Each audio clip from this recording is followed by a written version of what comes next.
Welcome to Neurosparkle and Scars, where two Neurosparkle clinicians drop quick, potent trauma teachings for the therapist brain. I'm Jennifer.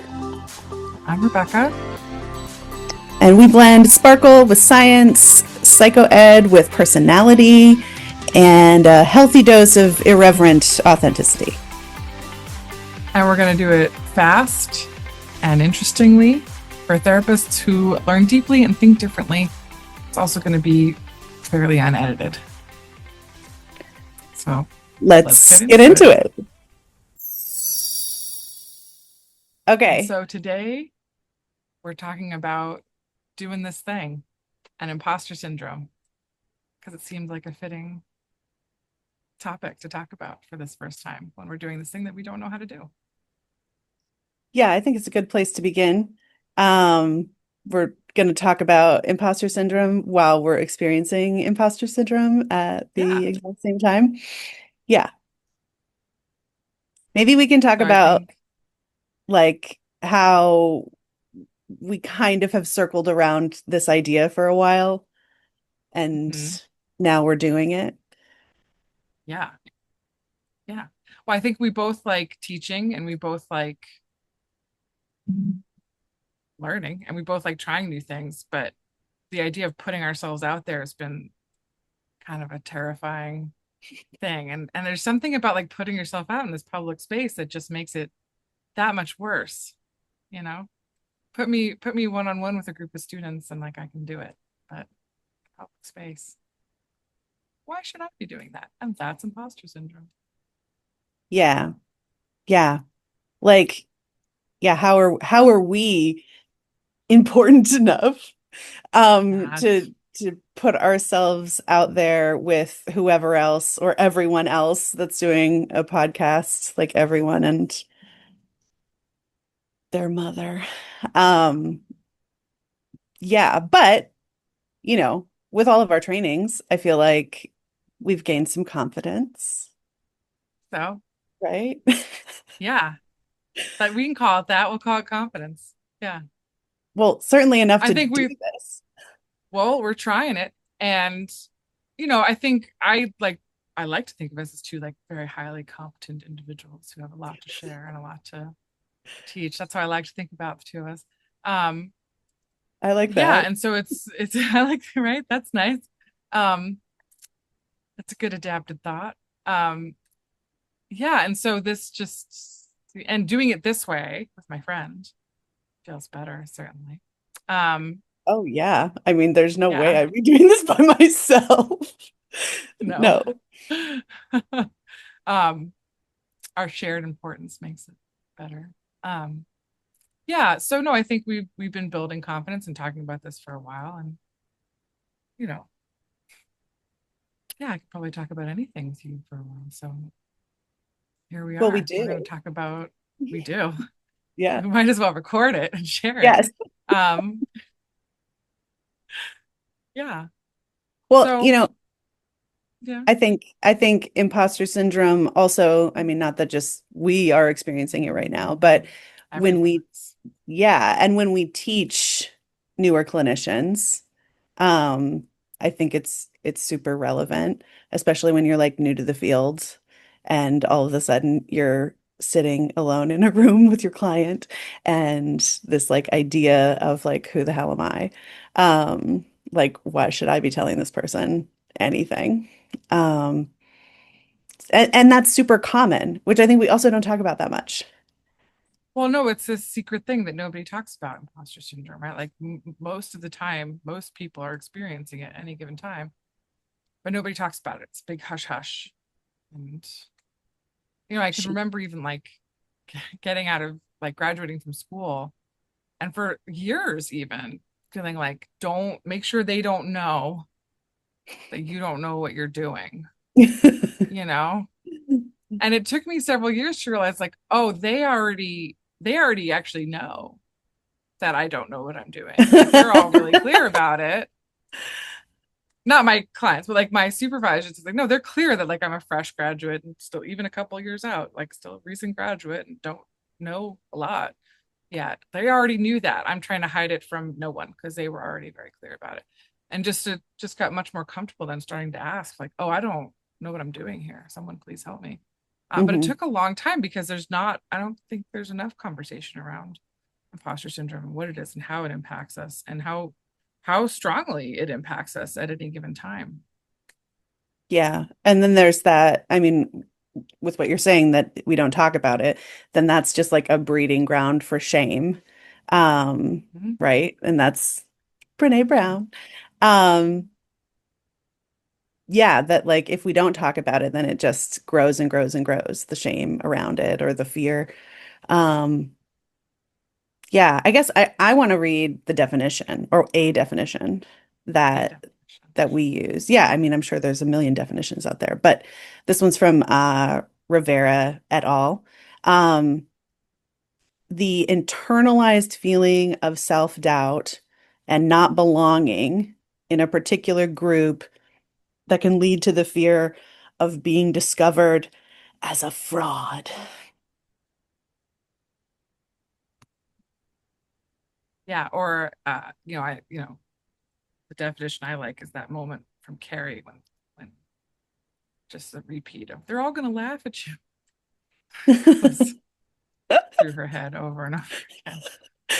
Um, anyway, You're just thinking they're about both you're just thinking about good that movie definitions. when you're in a session with a client. Um, You know, uh, that specific moment. Um, yeah.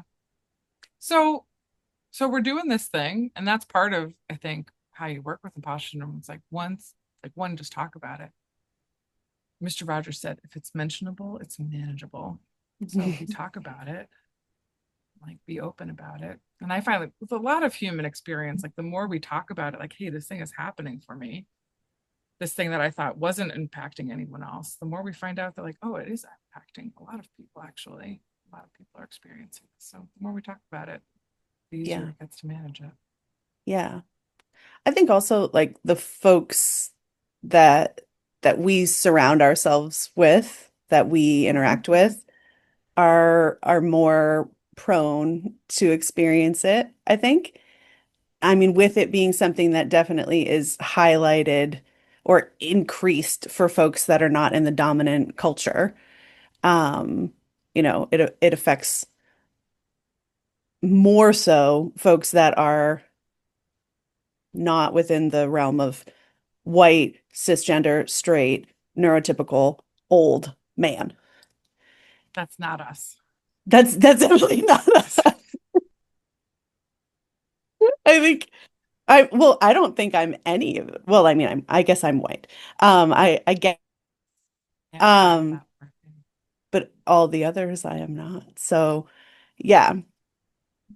Well, and that's I think also like our neurosparkly brains.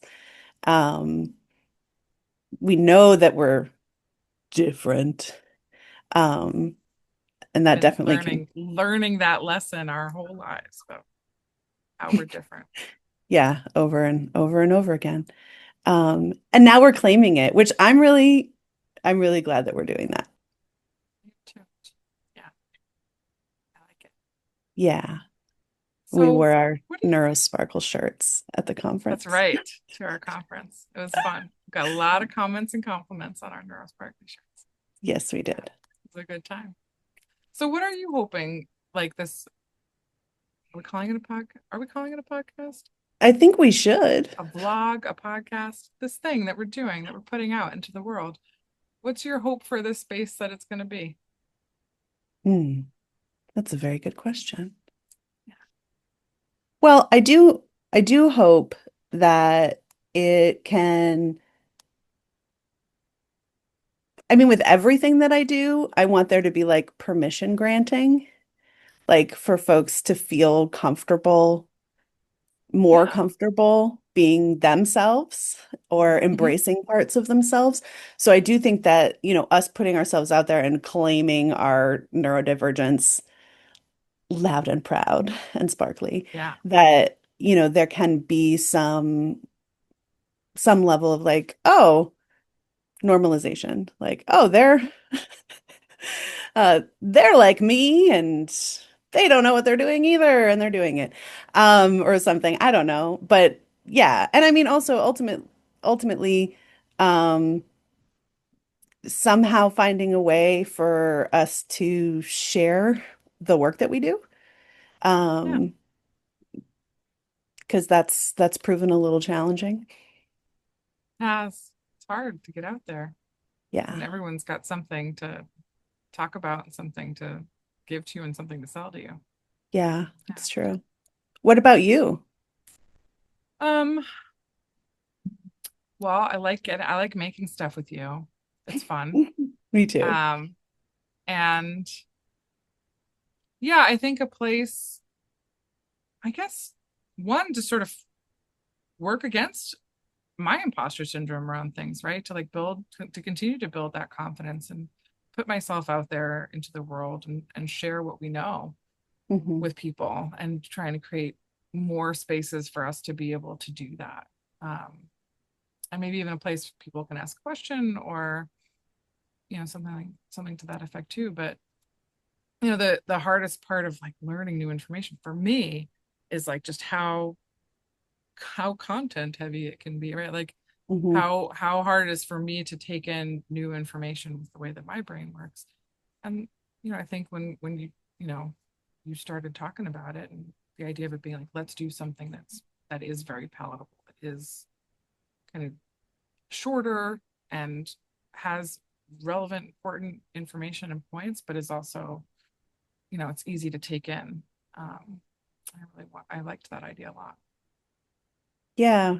I want to say that I'm uh proud of you being brave to do this. Being brave. Oh, um, yeah, I think that really embracing authenticity like is scary. Um, really scary. And yeah, good job. After you. So, Look at us, oh, guys. thanks. Yeah. So, yeah, we'll do short little things like this and talk about relevant stuff for clinicians and we'll see what happens. Yeah. And we should probably like figure out a way for people to contact us and things like that. Oh, that's a good point. Drop that in comment, like, in the description. We'll do that. We'll work on that. Sure, sure. And I it'll think be that's in the funny. Like description. we're Yeah. like, oh yeah, maybe we should Right. provide contact And that information. way, if you have a question or a content idea, you can like drop it. Oh, that's cool. Yeah, Yeah. yeah, that's a great idea. Yeah. Um, yeah. So yeah, and we're accessible. Um, Yeah. cool. So, uh, Yes. look out for more, and Watch out. we'll Yeah. we'll just keep trying it as long as it feels worthwhile. Yeah. Hopefully people like it and we'll definitely it'll get more polished, I'm assuming, over time too. It'll be great. I mean, But that's usually what happens with our stuff. Yeah. yeah, Mhm. well, but that's your Neurosparkle for today from us. Yeah. And Yeah. if you loved it, you can share it with a clinician friend who sparkles in their own way too. And subscribe to wherever we've got this and just make sure you stay sparkly. And remember, trauma is complex, but your learning tools don't have to be. Catch you next Catch you time. next time.